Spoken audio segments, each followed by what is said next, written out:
Hey people, JJ the Smile Guru. You know, once that spark of awakening happens, something fascinating begins. You start noticing movement, not just in the world around you, but inside of you. Life suddenly feels like it's dancing,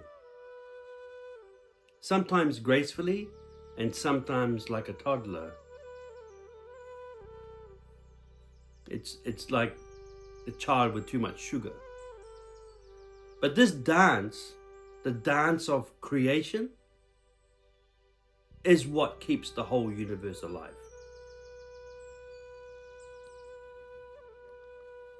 Think about it. From the moment you take your first breath, movement begins. The heart beats, the blood flows, the cells divide, thoughts arise. Even in stillness, movement is happening. But here's the thing. Creation always needs destruction before it. Nothing new can emerge without something old making space for it. The seed must crack before it can sprout. The night must end before the dawn can arrive. A caterpillar has to dissolve into mush before it becomes the butterfly. So when life feels like it's falling apart, maybe it's just rearranging itself. You know, there's a beautiful old Zen story. A young monk was traveling and came to a wide river. He stood there for hours wondering how to cross. He looked left, he looked right. No bridge, no boat. Finally, he saw an old teacher on the opposite bank and shouted, "Master, how do I get to the other side?" The master smiled and replied, "My dear boy, you're already on the other side." And that's how life is, isn't it? We keep searching for a bridge to cross into happiness, success, enlightenment, only to realize we were already standing in it all along. The dance of creation doesn't start after destruction, it's woven through it. When I started questioning life, myself, my personal journey, the what am I doing phase, I thought creation meant action. Build a business, create something visible, leave a mark. But then I noticed real creation doesn't always look productive. Sometimes creation is just happening quietly when you're doing nothing. When you're sitting in silence or grieving or laughing without reason. That's when the energy of creation moves through you most freely. Because creation doesn't need effort, it just needs space. In Sanskrit, ancient Indian language, thought, there's a saying that the universe itself is born out of emptiness.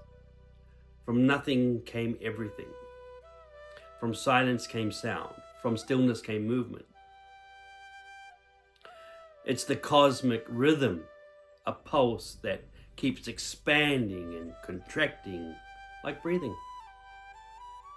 You inhale, creation. You exhale, dissolution. And both are needed. But we humans only celebrate the inhale. We love beginnings, we fear endings. We chase light, we avoid darkness. We crave birth, we deny death. But life is both. The dance of creation is not just the celebration of what is born, it's the graceful acceptance of what must end. Look at nature. It wastes nothing, right? The fallen leaf feeds the soil, the decayed fruit gives birth to the next seed. Even stars, when they explode, scatter elements that become new worlds. So why do we hold on so tightly to what's meant to go? Why are we afraid to let a version of ourselves die? The one that's no longer serving us, perhaps. Maybe because we confuse stillness with death. But true stillness isn't the absence of life, it's the source of it. We spend our lives trying to fix movement. Yeah? Think about it. When we were kids, we were told, sit still. I was, that's for sure. In school, don't fidget. Sit up. At work, stay focused. But movement is life. You can't stop the river. You can only learn to flow with it. And when you do, something incredible happens. Your outer movement begins to align with your inner rhythm. And that's when action becomes effortless. You're not trying anymore. You're being moved. Now this is where the dance gets tricky, people. Movement without awareness becomes chaos. We live in a world obsessed with movement. The faster cars, the instant replies, overnight successes. But no one teaches us to pause. And that's why the dance of creation isn't just about movement. It's about knowing when to move and when to be still. Because both are sacred. In the stillness, you gather energy in movement, you express it, reflective and interactive.